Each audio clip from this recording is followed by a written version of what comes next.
Ladies and gentlemen, welcome to another episode of The People's Eye.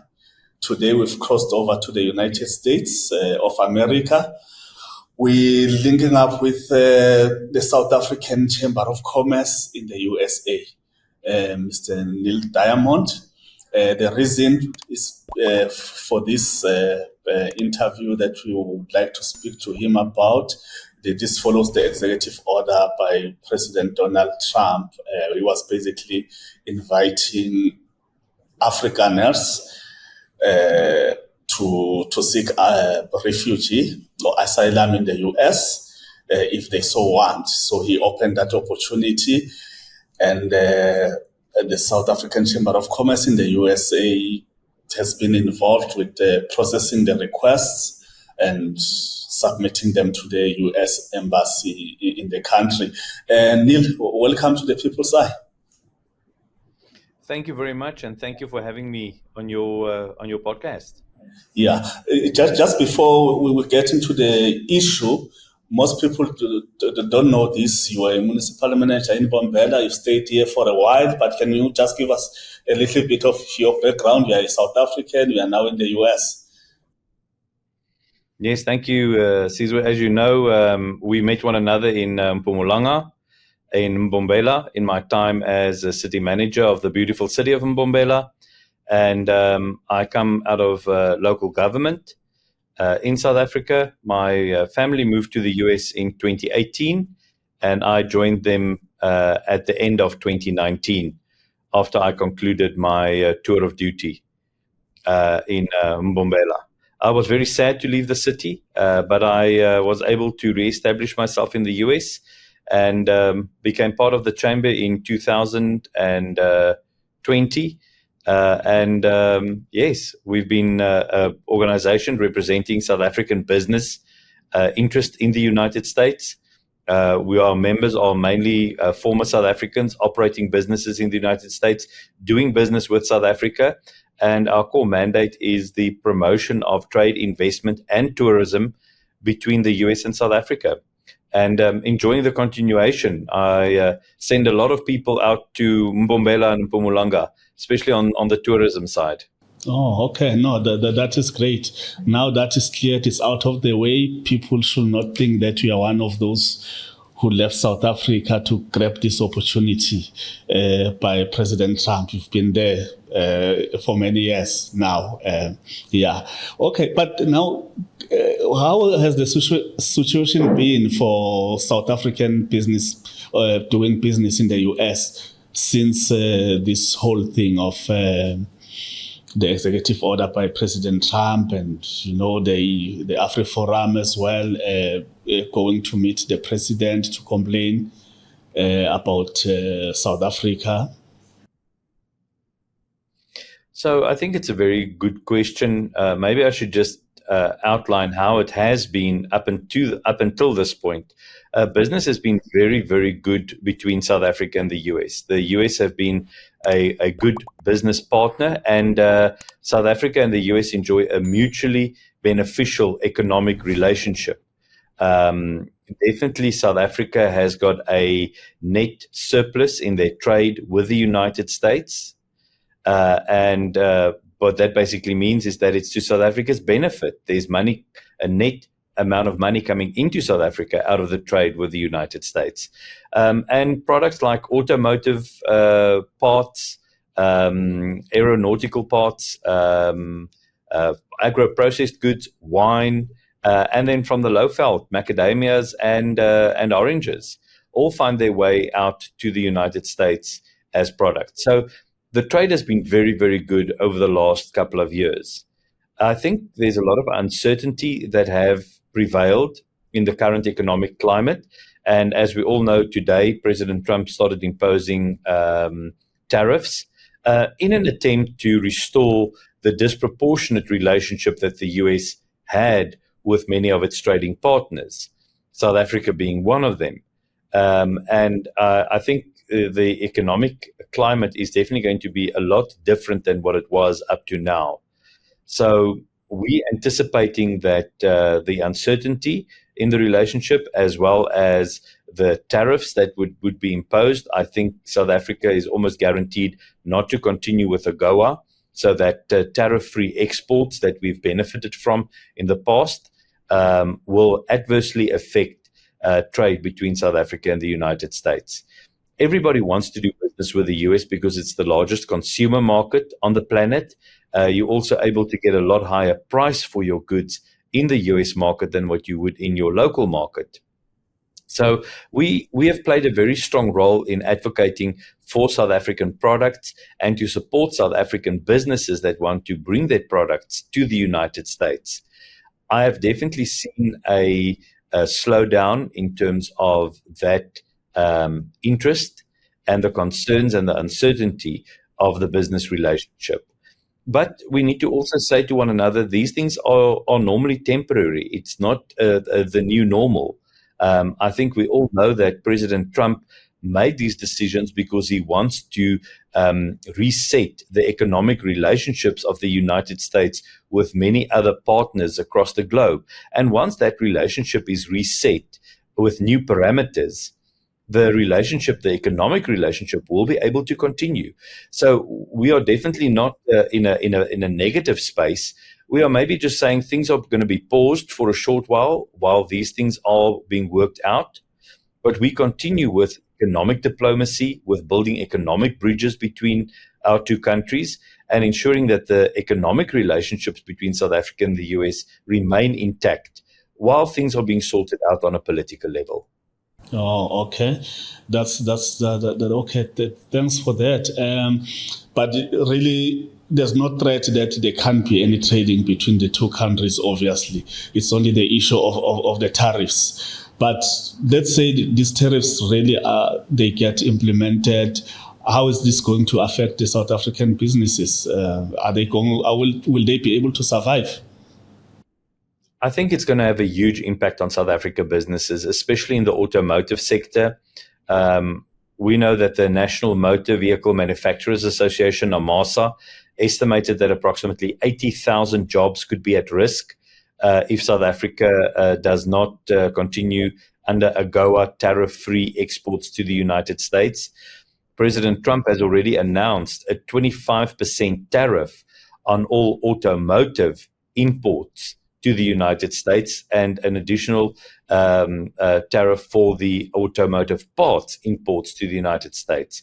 It's important for South Africans to understand the reason why President Trump takes this approach is so that he can protect the local automotive sector and that he can promote manufacturing in the United States of these automotive parts that have been manufactured outside.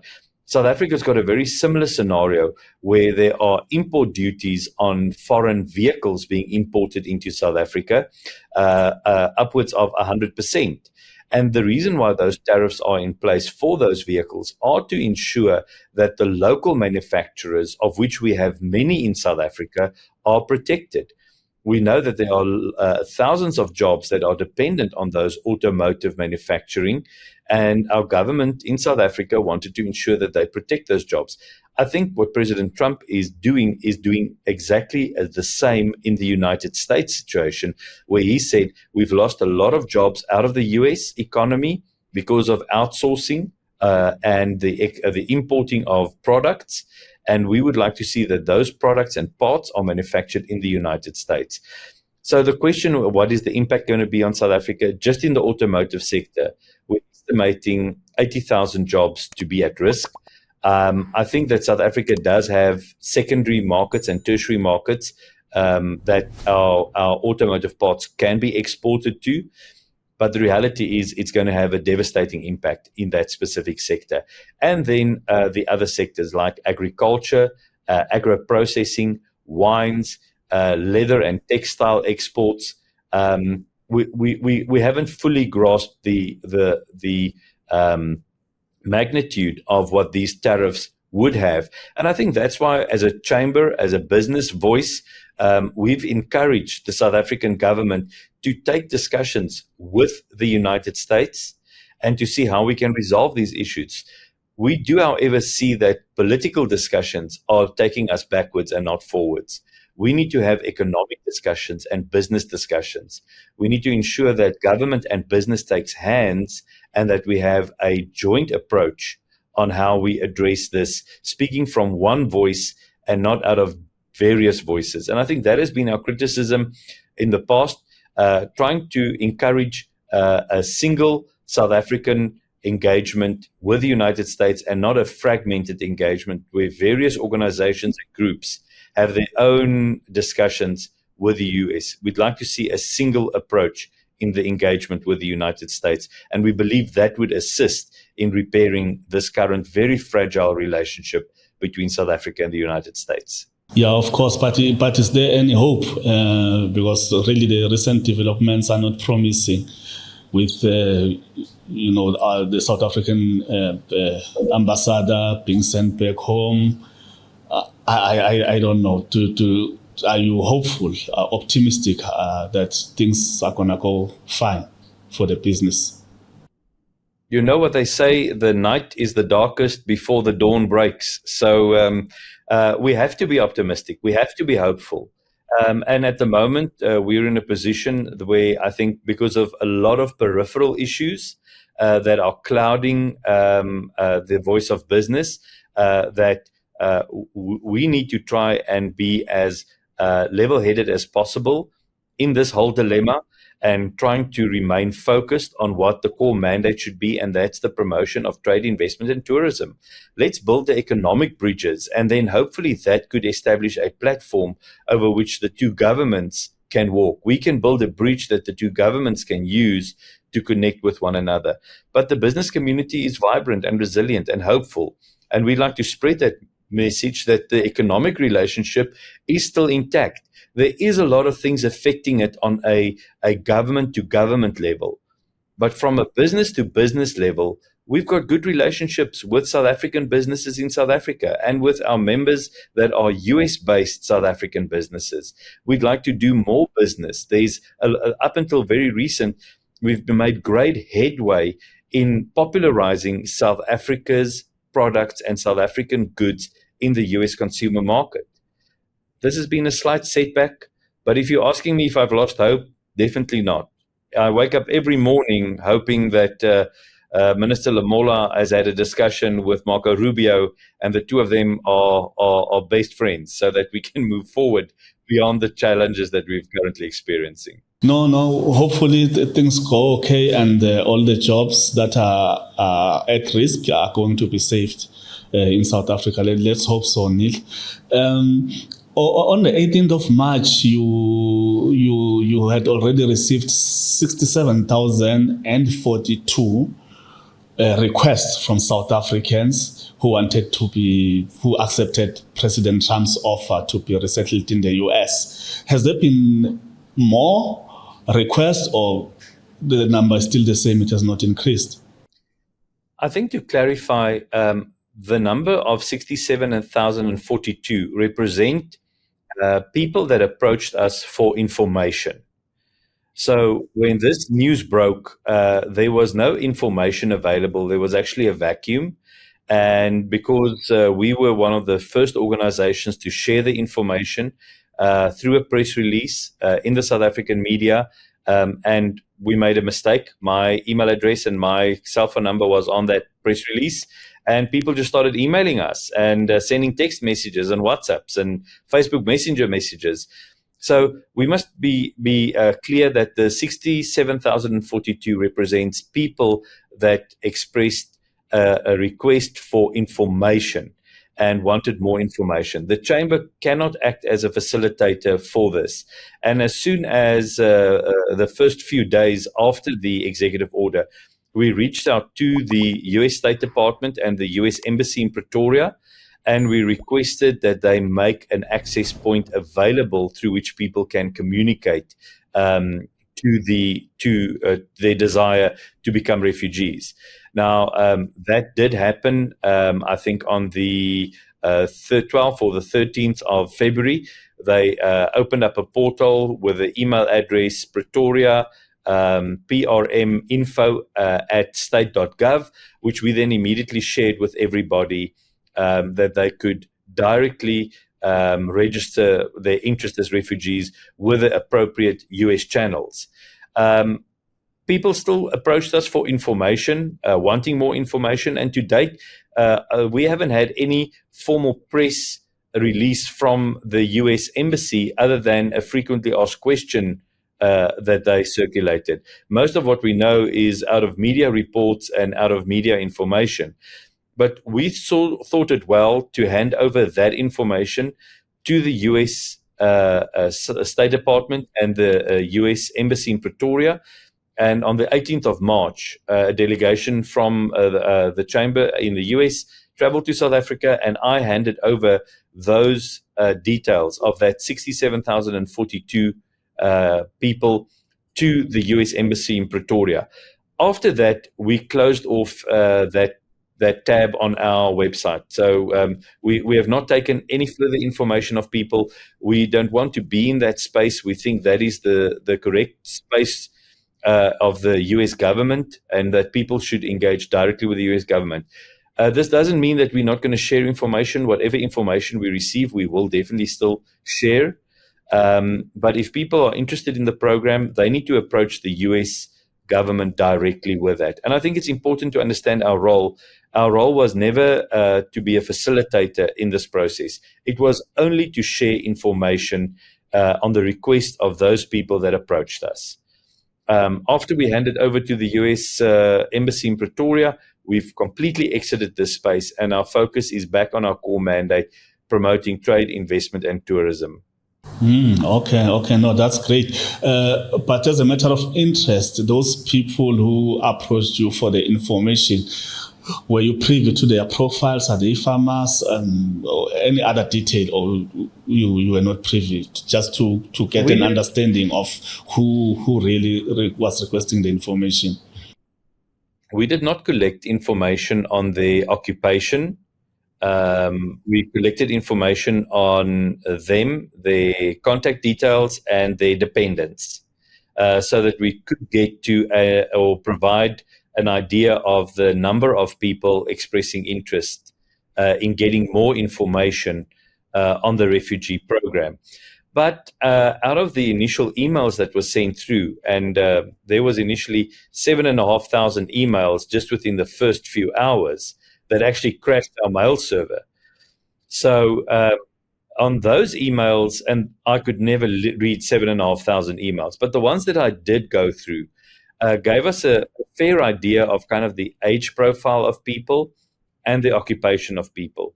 So I want to indicate that most of them are younger people, I'd say between 25 and 45, with younger families. And many people express their concern about their children and the future of their children. In terms of occupation, the ones that did indicate, what they do was a fair crosscut. Many of them are from our rural communities in South Africa, which are farming communities, but there definitely were professionals in between those as well. So I can't give you a definitive answer in terms of are they only farmers or who are these people, because we didn't collect that information. We only collected details, contact information, so that we could share information as and when it became available. Oh, okay. No, that's great. Just going back to business, your plans as the Chamber of Commerce in the US, any opportunities for South Africans in the US and vice versa in the next year or so on the work that you are doing? Is there anything you can tell us about that? Yes, definitely. So we have got throughout the year, we've got various programs. Let me speak to 2024 because that was a good year. 2025 didn't start off as great as we all hoped it would. But in 2024, we had 2 investment summits, one in New York and one in Atlanta, where we showcased South Africa and South Africa's opportunities to US investors and to US business people. We had a host of South African companies in the US, as well as companies expressing interest in connecting with South African business. So that has been very, very positive and well received. We've actually got a company that have already set up a regional office out of the Atlanta summit in South Africa, and have expanded also their operations into Zimbabwe. So it's not just about South Africa, it also is a regional flow from South Africa to our neighboring countries. Then we had an event at NASCAR in 2024, which is not the first year we've had this, but last year was exceptionally successful. We had a number of South African brands that we used the NASCAR event as a market activation for them. Some of the companies that were featured on there were like Switch Energy and Veldskoen Shoes. And these companies were able to access a new market and a new demographic that they were not historically have had access to. So I see a lot of opportunity for South African companies to still grow and expand their footprint within the United States. The US has got a huge demand for consumer goods and products out of South Africa. Our agro-processed goods are of exceptionally high quality. They are unique. They are innovative. We've seen the export of products beyond the traditional items. We are now seeing products like olive oil and processed pâtés and olives and figs and those type of items that are being exported to the US. We also see South Africa cosmetics being exported to the US. So there's a lot of opportunities to grow. As the chamber, we've got buyers that are connected in our network as well, so we can introduce South African exporters to a buyer that would be interested in placing their product on a shelf in a US retail store. The big thing is just South Africans need to be export ready. And I think before they get through to us, they need to engage with Mega in Mpumalanga or Gauteng Growth and Development Agency, Westgrow down in Cape Town, which will be local agencies that can assist them to prepare for exporting to the United States. So we want to encourage people, before you engage us, engage the local development agencies so that they can guide you on what your product need to comply with so that it can be export ready. And once it's export ready, we are there to take your hands and to see how we can connect you to get that product onto a shelf in the United States and start doing business. Okay. You mentioned agro-processed products as being in demand in the US. Well, what other products have opportunities for South African businesses in the US? I think South African textiles, we've seen a huge flood of other African countries making use of AGOA to export textiles into the United States. I think South African textiles lagged slightly. There's still a big opportunity for South African textiles to be exported. South African leather goods. We know that we've got high quality leather in South Africa. So leather footwear, leather handbags, leather belts, general fashion items, fashion accessories, there's a big opportunity for. And then ethnic art and ethnic beads, ethnic creative items. When you are there in Madiba Road in Mbombela, you find these guys that make giraffes and lions and rhinos out of beads and wires. Those type of items have become increasingly popular in the United States. So this is not just big business. We are able to assist even our small businesses in township economies to access opportunities in the United States. AGOA was never brought to life to benefit just corporates. It was brought to life to benefit ordinary citizens in countries in Africa. And I think as a chamber, we want to be clear that it's not just our role to represent those big businesses. It's also our role to ensure how many of our small and micro enterprises can benefit out of trade with the United States. I've been a vocal advocate of this over the last few years, that we'd like to see an increase of small and medium-sized enterprises doing business in the United States. And that aligns with the mandate and the agenda of entities like Westgrow, like the Gauteng Growth and Development Agency, and other of the development agencies in South Africa. So there's opportunities in abundance. Yeah. Okay. No, Neil, thanks a lot for your time, man, and for linking up with us. Hopefully next time we're gonna link up again just to check what developments are there, what you are doing as well.